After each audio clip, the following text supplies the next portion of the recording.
Bonjour, alors je reviens pour la suite de ma Deck Collection Challenge. Donc je vais faire la suite des questions de la 8e à la 14. Donc la 8e question était le jeu que je garderai toute ma vie. Donc c'est simple, c'est un jeu que j'avais acheté qui a été traduit en français par la suite. C'est le Tarot Radiant Wise Spirit. Donc c'est le Rider-Waite classique, mais avec des couleurs beaucoup plus chatoyantes. Pour les sortir, il est un peu lourd. Donc c'est chez Lo Scarabeo. Je crois qu'en français, Intuitive qui a fait la traduction, comme souvent pour les éditions Lo Scarabeo. Donc le petit livret. Je crois que celui-ci est multilingue.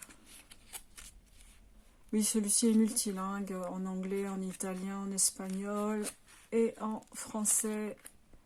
Voilà, on va rentrer dans le détail. Donc voilà, c'est le jeu que je garderai parce que voilà, c'est celui avec lequel j'ai le plus travaillé. J'avais acheté un Rider-Waite classique de chez Trajectoire. Donc il avait gardé les couleurs originales et le dos qui était moins illustré que ça d'ailleurs, moins riche. Donc voilà, moi je n'accrochais pas trop au niveau des couleurs et c'est vrai que celui-ci est beaucoup plus joli. Donc excusez-moi, il est un peu gros, j'ai de toutes petites mains. Donc voilà, c'est vraiment le tarot que j'utilise souvent, je l'aime beaucoup. Et celui-ci je le garderai parce que c'est le premier que j'ai acheté. Et enfin le premier, pas le premier de tous les tarots, c'est le premier Rider-Waite dont j'ai fait l'acquisition et que je trouve vraiment très très bien, et celui-ci je le garderai. Donc je sais pas, je vais peut-être reprendre la version en français aussi, parce que ici voilà, tout est en anglais. Bon, c'est pas bien grave, hein, mais c'est vrai que bon, voilà. Bon, je vais pas vous montrer tout le tarot. Je pense que tout le monde ici connaît le Rider-Waite. Donc voilà, ça c'était pour répondre à la 8e question. Donc la 9e, le jeu qui me réconforte le plus. Alors le jeu qui me réconforte le plus, c'est un jeu de chez Arcana Sacra, un éditeur toulousain d'ailleurs. La maison d'édition est à quelques kilomètres de chez moi. Je les avais appelés une fois en leur demandant s'ils en vendaient en direct et ils me disaient que non, ils faisaient que de la distribution. Donc on pouvait commander sur leur site bien sûr, mais ils sont aussi en vente chez Cultura ou à la Fnac ou dans des magasins ésotériques. Donc voilà, et ils sont vraiment très très sympathiques. Hein. Je les ai eus au téléphone et ils sont vraiment très gentils. J'avais un livret abîmé dans le tarot de Gulliver, ils m'ont envoyé un livret neuf. Enfin vraiment, ils sont adorables. Donc voilà, ça c'est le petit doudou. Alors c'est vraiment du développement personnel, très très féminin, couleur très girly, les roses, les violets. Ça c'est le petit livret. Bon, comme toujours, hein, le petit livret très coloré. Bon, voilà le travail Arcana Sacra. Hein, je veux dire, bon, c'est Arcana Sacra fait quand même partie des meilleurs éditeurs de jeux tarot et oracle. Ils ont vraiment de très bonnes cartes, de très bonne qualité. Les illustrations sont toujours magnifiques. Il est quand même difficile de renvoyer un jeu Arcana Sacra parce que je pense qu'ils font quand même un contrôle qualité assez important et voilà, je trouve que les cartes sont vraiment très jolies. Voilà, c'est le petit oracle sympathique qui fait du bien, qui remonte le moral. Voilà. J'utilise pas souvent, mais voilà, j'aime bien l'avoir. Voilà, ça c'est mon petit oracle doudou. Voilà, très beau. Alors, pour répondre à la 10e question, le jeu franc et direct. Alors, je n'ai pas pris la grosse boîte, j'ai aussi la grosse boîte de chez Trajectoire, mais bon, comme voilà, le problème des gros boîtiers, c'est que on a tendance à les ranger au fond des étagères et on a du mal à les prendre, et c'est vrai qu'ils ont tendance à rester où ils sont. Alors les gros boîtiers, les gros coffrets, c'est très joli, mais c'est vrai que ce n'est vraiment pas pratique. J'en ai beaucoup de chez Arcana Sacra. J'avoue que je les utilise un peu moins, parce que voilà, j'ai un petit peu la flemme d'aller chercher les gros coffrets. Donc voilà, ça c'est l'Oracle Béline. Bon, celui-ci, il est vraiment sans détour. Bon, celui-ci, j'utilise pas beaucoup parce qu'il est vraiment très beau. Et puis, pour celui-ci aussi, j'ai cassé ma tirelire. Les tranches sont dorées.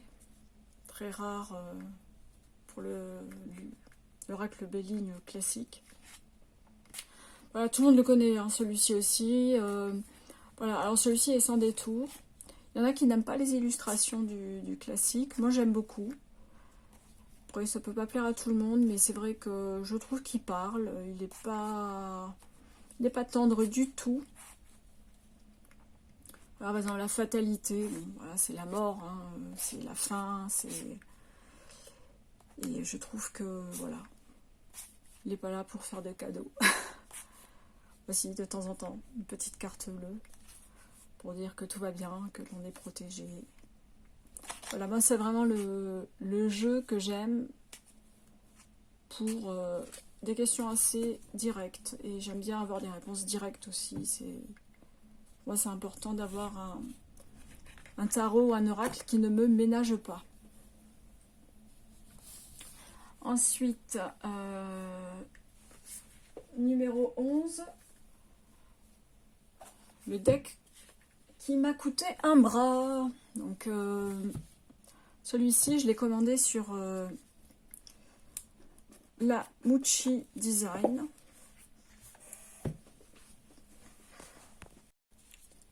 Alors, c'est un jeu que j'avais acheté sur le site de la Mucci Design. Je l'avais payé un peu cher. Alors, je me souviens plus très bien, mais c'est vrai que je l'avais payé, je crois, un peu plus de 50 €. Avec les frais de port et tout, bon, ça m'a coûté un peu. Alors, j'aime bien, il est très enfantin, très coloré. J'aime vraiment beaucoup ce jeu.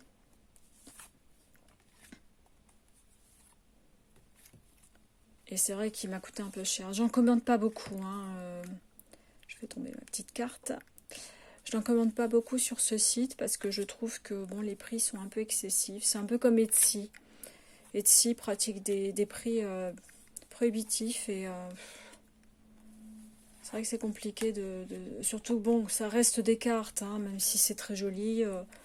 Voilà, mettre beaucoup d'argent dans des cartes, ça fait réfléchir tout de même. Bon, celui-ci, je le regrette pas, je l'aime beaucoup.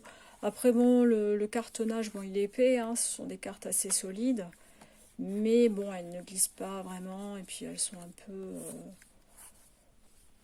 je dirais pas fragiles, mais on sent que, bon, faudrait pas les utiliser au quotidien, elles se consumeraient assez vite. Donc, voilà, ça c'est le jeu pour lequel j'ai cassé ma tirelire.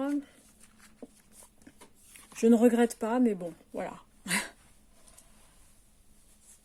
Ensuite, le jeu parfait pour la divination. Pour moi, ça reste le Béline. Or, c'est celui de Gabriel Sanchez que j'aime bien. Les illustrations sont magnifiques. Donc voilà, le petit livret. Coloré, bien sûr.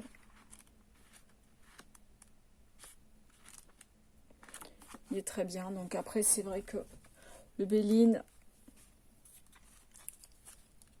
garde les mêmes illustrations. Bon, là, elles sont modernisées, bien sûr. On a des petits mots-clés. Voilà, comme ennemi, bon, diffamation, traîtrise, jalousie, mensonge, mauvais conseiller, manipulation. Je veux dire, bon, c'est vrai que le petit livret ne sert pas forcément parce que de toute façon, le Béline reste intuitif. Et on a quand même les mots-clés qui permettent de détailler davantage l'expression de la carte. Voilà, j'aime beaucoup. Parce qu'en fonction des cartes que nous avons autour, on peut adapter le mot-clé. C'est-à-dire que le mot-clé correspond au thème. Et je trouve ça très très bien. Donc voilà. Celui-ci a étrange doré. Je ne vous ai pas montré le dos, pardon. Voilà, je sais qu'il y avait une première édition avec une colombe sur la boîte. Et il est plus difficile à trouver. Je crois que sur Amazon on peut le trouver. Mais enfin, moi je préfère celui-ci. Voilà, l'autre est très joli, mais je préfère celui-ci. Numéro 12. Je viens de le faire.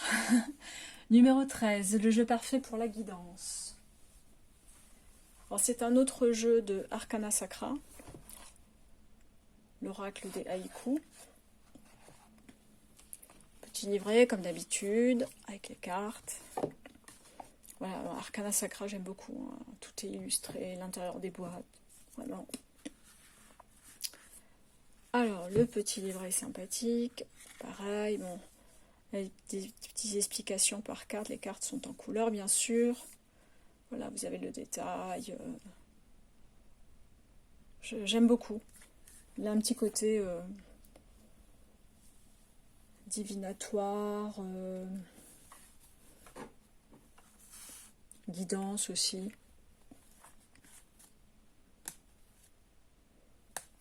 Il est très très beau. Les illustrations sont magnifiques. C'est Célia Melville, je crois. Alors pour les illustrations, je crois que c'est Sylvie Lavoie.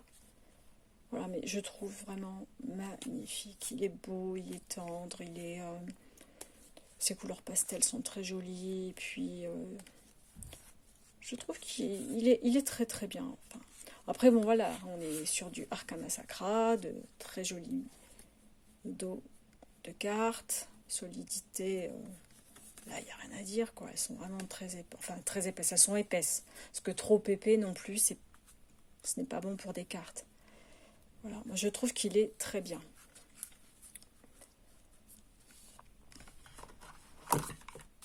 Donc le dernier, alors il correspondait au le jeu parfait pour l'introspection et le shadow work.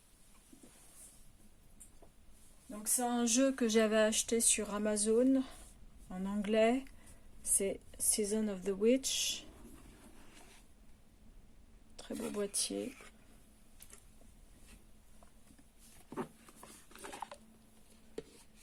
Le livret est en anglais, bien sûr. Donc, le livret est très joli. J'aime bien parce qu'en général, quand j'achète sur Amazon, les livrets en anglais sont en noir et blanc. Et ben là, non. Ils sont en couleur, avec des couleurs très très froides, que j'aime beaucoup.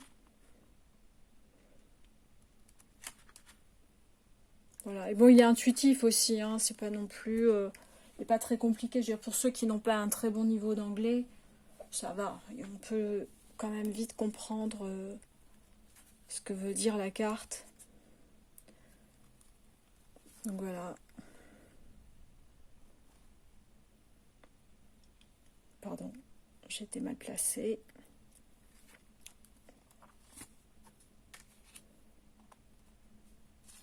Il est vraiment très très bien pour tout ce qui est shadow work, introspection. Vous avez des petites explications. Je suis pas dans la sorcière. Bon, là, je vois pas très bien pour tout lire. Mais c'est vrai que... Voilà, il correspond tout à fait au thème. Tout ce qui est un peu shadow work, cartes sombres. Ce qu'on retrouve un petit peu dans certains jeux de Lucy Cavendish. Avec les sorcières. Je sais plus, il y en a un qui c'est Ombre et Lumière, ou les Métamorphes. Enfin, on est dans cet univers un peu dark. Voilà. Oups. Donc voilà. Et c'est vrai que moi, ce jeu, je l'aime beaucoup parce que le dos est... Bon, les tranches sont rouges. C'est ce qui est très très bien pour le thème, hein. Le rouge est vraiment sublime. Et le dos, bon, moi j'adore. Je trouve qu'il est sublime. Donc voilà, j'ai terminé pour le deuxième set de questions. Je verrai ce qu'il faut faire pour la troisième vidéo et je la partagerai avec vous. En tout cas, merci beaucoup de m'avoir écouté et à bientôt.